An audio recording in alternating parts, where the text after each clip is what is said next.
Injak kaya't makita day tarupam. Sa Tagalog, ayaw kong makita yang pagmumukha mo. Let's say the Tagalog word again. Pagmumukha.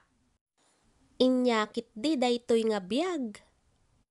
Tagalog, ano ba namang buhay to? Baybay anak, pabayaan mo ako or hayaan mo ako sa Tagalog.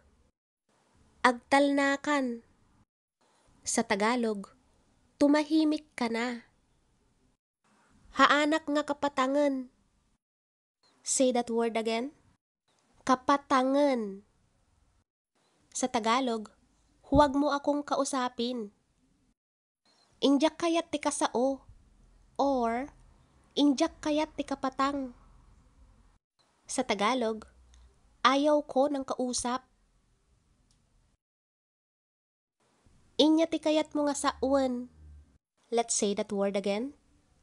Sawan.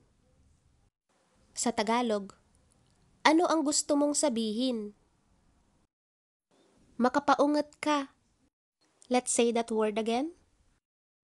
Makapaungat. Sa Tagalog, nakakagalit ka.